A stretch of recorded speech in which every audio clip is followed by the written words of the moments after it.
Hello viewers, welcome to another video. तो आज की वीडियो में हम देखेंगे जो टेस्ट आया हुआ है 2024 में, उसकी एक्सप्लेनेशन और उसके क्वेश्चंस। लेकिन ये ऑफिशियल टेस्ट नहीं, मैं फिर से बोल रही हूँ, ये एक लीक टेस्ट है। लेकिन लीक टेस्ट भी जो है ना, ये ऑथेंटिक है, क्योंकि जो बच्चे टेस्ट दे के आए हैं मैंने उनसे कंफर्म किया है कि भाई यही क्वेश्चंस आए हुए थे, तो उन्होंने बिल्कुल कंफर्म किया है श्योरिटी के साथ, जी हाँ यही क्वेश्चंस आए हुए थे। सोशल मीडिया पे भी यही क्वेश्चन वायरल हो रहे हैं कि ये जो पेजेस हैं ये लीक हो चुके हैं।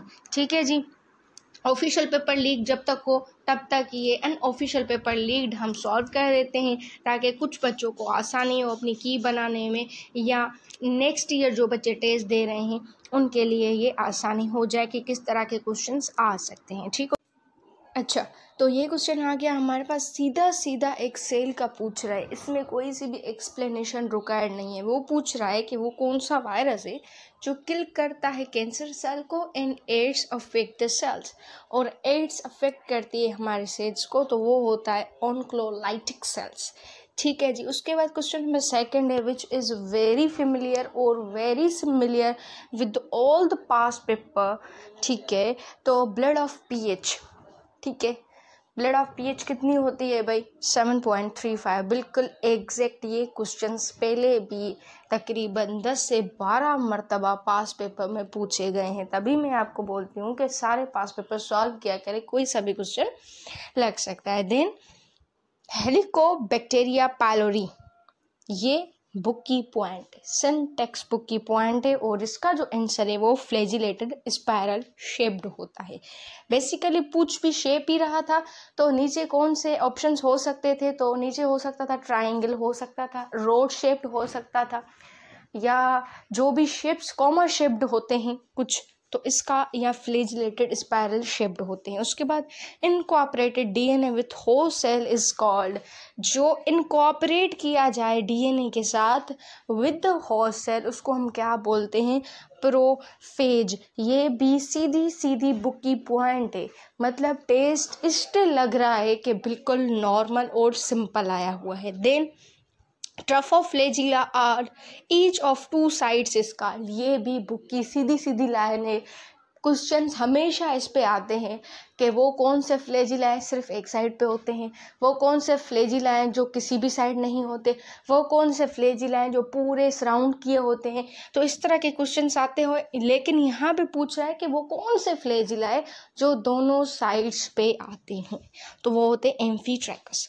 देन एम्बीसेक्सुअल, ये क्वेश्चन थोड़ा सा बोल सकते हैं कि सोचने वाला था, इसमें स्टेटमेंट सही से लिखी नहीं हुई, तो मैं आपको उस तरह से एक्सप्लेन नहीं कर सकूंगी, सॉरी फॉर दैट। चलते हैं नेक्स्ट क्वेश्चन की जानिब। Ladder like nervous system is found in, ladder like nervous system kingdom Animalia, और बिल्कुल सिंपल सादा सा क्वेश्चन, बुक की पॉइंट, वो होते हैं प्लेटी हेलमिंथस। ठीक हो गया जी। Locomotory organ in annelids, segmented worms, parapodia, बिल्कुल ये भी सीधी सी पॉइंट, इसको क्या एक्सप्लेन करें, पूछ रहा है कि उसकी बॉडी क्या होती है, उसका लोकोमोटरी ऑर्गन किस तरह से होता है, सेगमेंटेड तो होता है, सेगमेंटेड वर्म्स तो होते हैं, लेकिन किस तरह से। ठीक है, लोकोमोट किससे करते हैं, प्रीपोडिया से करते हैं ना, या पेरापोडिया से करते हैं। Hormone responsible for the formation of corpus luteum, सादा सा क्वेश्चन, बिल्कुल नॉर्मल बच्चों वाला क्वेश्चन, 9th मैटर का क्वेश्चन है कि वो कौन सा हार्मोन है जो हमारे पास फॉर्मेशन करता है कॉर्पस लुटियम के, बिल्कुल LH, लुटेनाइजिंग हार्मोन। ठीक है, पैराफोलिक्यूल लिविंग प्यूरीज whole resident area if its size is basketball. इस क्वेश्चन का थोड़ा सा मतलब डिफरेंट है, थोड़ा सा चेंज है, लेकिन मतलब कभी कभी इस तरह से होता है ना कि क्वेश्चन के ऑप्शंस पढ़ के समझ आता है कि क्वेश्चन पूछ क्या रहा था। ये पूछ रहा है कि पोरेफिनिया लिविंग प्यूरीज हैं जो हमारे वाटर में रहते हैं, उनका साइज क्या होता है, तो उनका साइज बास्केटबॉल की तरह बता रहे हैं। ठीक हो क्या जी, इसका थोड़ा सा मतलब ऑप्शंस में से निकलता अगर ऑप्शंस हमारे पास होते, लेकिन फिर भी आपको एक कॉन्सेप्ट या आपको एक आंसर बता दिया। ठीक है जी, नेक्स्ट क्वेश्चन आ गया हमारे पास, which peptide hormone of Sertoli cell inhibit secretion of the FSH, follicle stimulating hormone. तो हमारे पास जो पेप्टाइड होते हैं ना वो प्रोटीन के बने हुए होते हैं। तो कौन से वो इनहिबिट करते हैं, वो इनहिबिन पेप्टाइड होते हैं। वो इनहिबिन पेप्टाइड हार्मोन होता है जो हमारे पास इनहिबिट करता है सीक्रेशन ऑफ FSH। FSH की सीक्रेशन इनहिबिट करेगा ताकि आगे आपके दूसरे प्रोसेस स्टार्ट हो सके। ठीक है। Peptidoglycan of gram positive relatively dash thin और थिक, ये इस तरह का क्वेश्चन आया हुआ होगा। ठीक है। तो पेप्टिडोग्लाइकन हमारे पास सीधा पूछ रहा है ग्राम पॉजिटिव है नेगेटिव का। ये सिंध टेक्स्ट बुक में, अगर पंजाब टेक्स्ट बुक में, अगर फीडरल टेक्स्ट बुक में देखें आप तो ये सारी हमारे पास वो कॉलम्स बने हुए होते हैं या एक टेबल के नुमा ये सारी चीज़ें लिखी हुई होती हैं। तो ये जो होते हैं ना ये थिन होते हैं। अगर वह आप पॉजिटिव की बात करें ग्राम पॉजिटिव की तो वो है वो थिक होते हैं। ठीक हो गया जी। Which enzyme convert macromolecule in the monomer by addition of the water. ठीक है। जब भी पानी का एडिशन होगा तो क्या होगा, आपके पास हाइड्रोलाइटिक एंजाइम्स होंगी जो उसको ब्रेक करेंगी। क्यों ब्रेक करेंगी? क्योंकि वो मैक्रोमोलेक्यूल को कन्वर्ट कर रही हैं मोनोमर्स में। ठीक है जी। मोनोमर्स में तो कन्वर्ट हो रहे हैं। तो अभी हमने पानी डाला, ठीक है, मैक्रोमोलेक्यूल मोनोमर में कन्वर्ट हो रहे हैं। हमने उसमें एडिशन ऑफ वाटर की, तो बड़ा मॉलिक्यूल छोटे में कन्वर्ट होगा। क्यों हो रहा है? जब हम उसकी हाइड्रोलाइटिक एंजाइम्स यूज़ कर रहे हैं। एडिशन ऑफ वाटर तो कर रहे हैं लेकिन वहाँ पे hydrolytic break down of enzymes use कर रहे हैं ताकि वो कन्वर्ट हो जाए। ठीक हो गया जी।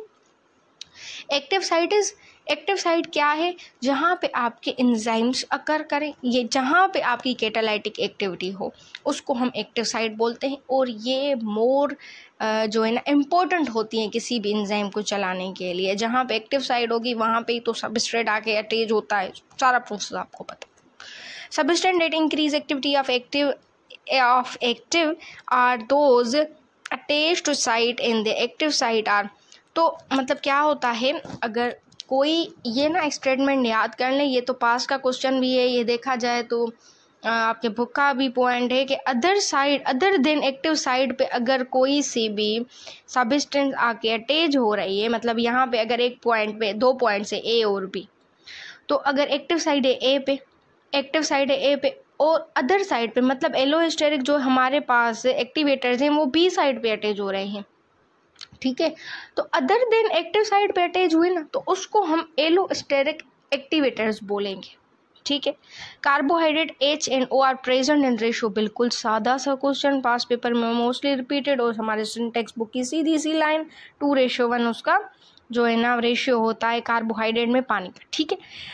न्यूरोसेक्रेटरी सेल्स विच एक्टिवेट और inhibit activity of pituitary gland are present in. सीधी बात है, हमारा पिट्यूटरी ग्लैंड कहाँ पे होता है? हमारे ब्रेन में होता है। ठीक है जी। न्यूरोसेक्रेटरी सेल्स भी होते हैं। पिट्यूटरी कौन सा पिट्यूटरी होता है? एंटीरियर पिट्यूटरी भी हो सकता है, पोस्टीरियर पिट्यूटरी भी हो सकता है। तो ये हमारे न्यूरोसेक्रेटरी सेल्स कहाँ पे प्रेजेंट होते हैं? कौन से पार्ट पे प्रेजेंट होते हैं? हाइपोथैलेमस वाले पार्ट पे प्रेजेंट होते हैं। ये थोड़ा सा मॉडरेट क्वेश्चन था, बाकी तकरीबन जो क्वेश्चन है नॉर्मल और इजी वाले क्वेश्चन थे, बिल्कुल इजी वाले क्वेश्चन। चलते हैं नेक्स्ट पेज के जानिब और देखते हैं कि वहाँ पे कौन से क्वेश्चंस आए हुए हैं। आई होप सो आपको बहुत सारी कन्फ्यूजन्स क्लियर हो रही होंगी। नेक्स्ट क्वेश्चन आ गया हमारे पास। 2 sister chromatids are attached either by दो हमारे पास क्रोमोसोम है, 2 सिस्टर क्रोमोसोम है, एक दूसरे के साथ अटैच हो रहे हैं। ठीक है। सेंट्रोमियर सेंटर वाली पॉइंट होती है वहाँ पे अटैच होते हैं, तो इसका जो करेक्ट ऑप्शन है वो सेंट्रोमियर ही होगा। बिल्कुल सादा सा question. Tram enzyme was given by, ये किसने दिया था? बुक की पॉइंट है, बिल्कुल सादा सा क्वेश्चन। फ्रेडरिच विलियम क्वेन ने हमारे पास से ये ट्राम दिया था, ये भी बुक की पॉइंट है। Senses like pressure, temperature and touch are sensed by mechanoreceptor. बिल्कुल सिंपल सी बात, आप प्रेशर दें, टेम्परेचर दें या टच करें किसी को तो ये हमारे पास मैकेनोरिसेप्टर्स होते हैं। अगर केमिकल्स की बात की जाए तो कीमोरिसेप्टर्स होते हैं, अगर लाइट की बात की जाती तो फोटोरिसेप्टर्स होते हैं। ठीक है। उसके बाद precursors of hormone testosterone and oestrogen हमारे पास जो होते हैं, कभी प्रोटीन्स की कैटेगरी पूछ लेता है, कभी कार्बोहाइड्रेट की, यहाँ पे आपके पास पूछ रहा है कोलेस्ट्रॉल की, तो टेस्टोस्टेरोन और ईस्ट्रोजन हमारे पास कोलेस्ट्रॉल ये होते हैं। बुक की सीधी सी पॉइंट है। Lipids use a local hormone in blood pressure and fever cause the prostaglandins. ये भी बुक की ही पॉइंट है, लिपिड के रिलेटेड ही है हमारे पास। Structure that runs perpendicularly to the smooth endoplasm reticulum and transfer nerve impulse from cell membrane to smooth endoplasmic reticulum. तो सीधी बात है, ये पूछ रहा है कि वो कौन से स्ट्रक्चर्स होते हैं जो हमारे पास एंडोप्लाज्म रेटिकुलम से ट्रांसफ़र होते हैं to the smooth endoplasm reticulum, मतलब मेम्ब्रेन से स्मूथ एंडोप्लाज्म रेटिकुलम के। तो वो टी ट्यूब्यूल्स ही तो होते हैं। बुक की पॉइंट है ये भी कि टी ट्यूब्यूल्स का काम है होता है ट्रांसफॉर्मेशन या ट्रांसफ़र करना किसी भी चीज़ को, नर्व इम्पल्स को, जिस तरह से हम बोल रहे हैं फ्रॉम सेल मेम्ब्रेन से स्मूथ एंडोप्लाज्म रेटिकुलम तक। ठीक हो गया जी, चलते हैं नेक्स्ट क्वेश्चन की जानिब। अच्छा, next question, force biting is cause due to. ये क्वेश्चन थोड़ा सा आपको चेंज लग रहा हो, लेकिन एक्सप्लेनेशन दे रही हूँ आपको सारा कॉन्सेप्ट क्लियर हो जाएगा। तो ये ना एक कोल्ड वेदर की इंजरी होती है, मतलब जिस तरह से कोई इंसान ज़्यादा ठंड में खड़ा हो, जैसे आप ऊपर के इलाकों में चले जाएं, नारायण का गन, सर्दियों में, यहाँ सिंध में भी सर्दी और वहाँ पे भी सर्दी, वहाँ पे तो बहुत ही स्नोफॉल वगैरह है। तो ये ना एक कोल्ड वेदर इंजरी होती है। किस वजह से होती है? जब हम ज़्यादा प्रोलॉन्गली किसी फ्रीज्ड इलाके में हो या फ्रीज टेम्परेचर में हो, ठीक है, तब ये हमारे पास होती है। तो इससे क्या होता है, जो हमारे पास हमारी आर्टरीज वेन्स होती हैं वो कंस्ट्रक्ट हो जाती हैं, सिकुड़ जाती हैं, अकड़ जाती हैं। तो वहाँ पे हमारी बॉडी में वेसो कंस्ट्रक्शंस हो जाती हैं, मतलब ब्लड का इतना जो फ्लो होता है वो सही से नहीं होता। इसलिए हमारे पास ये कॉन्सेप्ट फोर्स बाइटिंग का है कि वेसो कंस्ट्रक्शंस हो जाती हैं।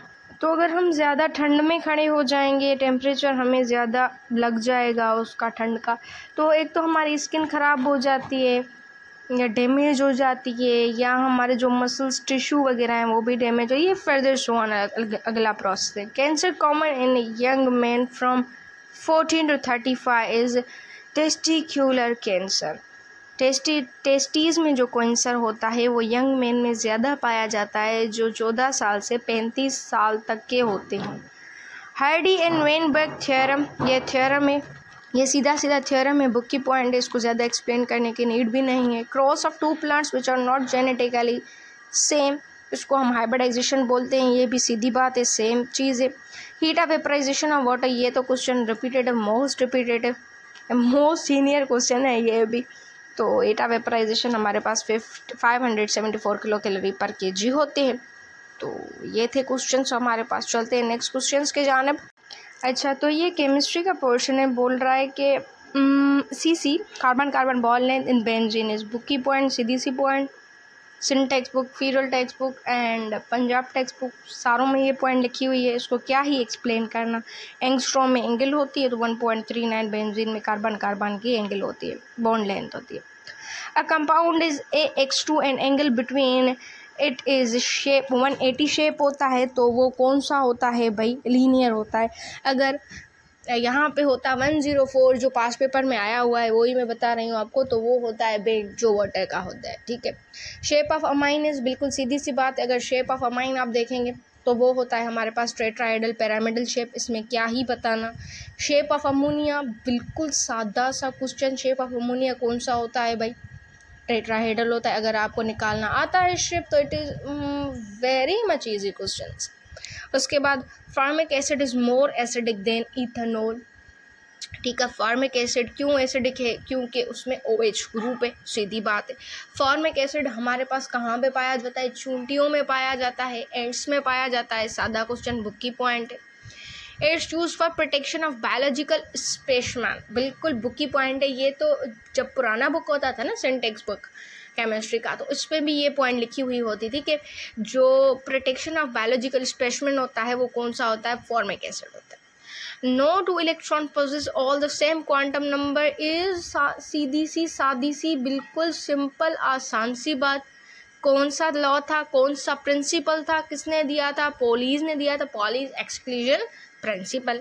इन ACN1 reaction only substrate is involve, बिल्कुल सिंपल सा question. In Pakistan dash free gas was discovered in सुई सिटी ऑफ बलूचिस्तान। ये बिल्कुल आसान था, लेकिन कोई भी इंसान, हम ही खुद क्यों ना हो, ये हम जो इराज होते हैं या ईयर्स होते हैं वो याद नहीं करते। ये मे भी डिफ़िकल्ट हो आपके लिए, या डिफ़िकल्ट ना बोलें तो ये ना याद करने वाला क्वेश्चन हो सकता है।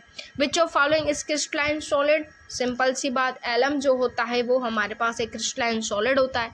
P block elements react with, P block elements किसके साथ रिएक्ट करते हैं भाई? हेलोजन के साथ रिएक्ट करते हैं, तब हमारे पास बाइनरी कंपाउंड बन जाते हैं। ठीक हो गया जी। ये भी क्वेश्चन सिंपल सा है, ये भी एक थ्योरेटिकल सा क्वेश्चन है, आपको आना चाहिए। तो ये मैं बोलती हूँ कि ये जो सारे क्वेश्चंस थे ना, इसमें सिर्फ एक क्वेश्चन था सुई गैस वाला, जिसमें आपको और मुझे थोड़ी सी कन्फ्यूजन हो सकती थी, क्योंकि हम ये चीज़ें याद नहीं रखते। अगर किसी ने देख लिया होगा तो उसको याद हो गई होंगी ये चीज़ें। ठीक हो गया जी। चलते हैं नेक्स्ट क्वेश्चंस की जानिब और देखते हैं कि लास्ट वाले पेज में कौन से क्वेश्चंस आए हुए हैं। अच्छा, next question, weakest land and dissipation forces found in. बिल्कुल सादा सा question, repetitive question, past paper में आया हुआ question. F2 relative number of rings इन बकी बॉल। ये थोड़ा सा क्वेश्चन है, मतलब मॉडरेट एरा में है, थोड़ा सा सोचने वाला भी है और थ्योरेटिकल भी है। 12 and 20 होते हैं। फैमिली इन विच वन और मोर डबल बॉन्ड और triple bond bonds are present. तो वन और मोर देन डबल, एक से डबल या एक से ज़्यादा डबल होने वाले हैं, या ट्रिपल बॉन्ड, तो वो अल्कीन और अल्काइन होते हैं। सादा, बिल्कुल सिंपल इजी सा question. How many amino acid are classified? 22। ये थ्योरेटिकल है। हाँ जी, ये थोड़ा सा है, कितने अमाइनो एसिड जो होते हैं वो जो है ना हमारे पास क्लासिफाइड होते हैं, वो 22 होते हैं। Change in pressure will not alter the change in rate of reaction in particular direction. देखिए, अभी आपके पास यहाँ पे रिएक्टेंट साइड भी है और प्रोडक्ट साइड भी है। रिएक्टेंट में कितने हैं? 2 हैं, ठीक है। प्रोडक्ट में कितने हैं? एक नाइट्रोजन का, एक ऑक्सीजन का। दोनों में इक्वल है, मतलब रिएक्टेंट भी सेम है, प्रोडक्ट भी सेम है, तो दोनों की चेंज नहीं होगी डायरेक्शन, क्योंकि रिएक्टेंट भी सेम, प्रोडक्ट भी same. Change in pressure will not alter the change in rate of reaction in particular direction. ये यहाँ पे इक्विलिब्रियम पे हो जाएंगे। Unit of rate of reaction, rate constant of first order is S-1. सादा सा question, which is correct about tautomers? They have same molecular formula. Easy, simple, सादा. If electron jump in second orbit, it emit which series? Second में अगर जाएंगे तो Balmer series में ही जाएंगे। ये भी कौन सी सीरीज होती हैं? लायमन, बाल्मर, पार्शन, यही सीरीज होती है ना। तो अगर सेकंड में जंप कराए, if jump in second orbit it emits the series. कौन सी सीरीज़ एमिट करेगा? Balmer series. तो ये कुछ पेजेस थे जो मेरे को मिले थे, मैंने सारे आपको एक्सप्लेन कर दिए। अगर नेक्स्ट आने वाली सीरीज़ में मुझे पेपर्स मिलेंगे, लीक्ड मिले या ऑफिशियली जो पेपर आया था उसकी लीकेज कहीं से हुई तो वो मिल गए, तो वो भी मैं अपलोड कर दूँगी। तब तक के लिए, if you like this video please like, share and subscribe this channel. Thank you for watching this video.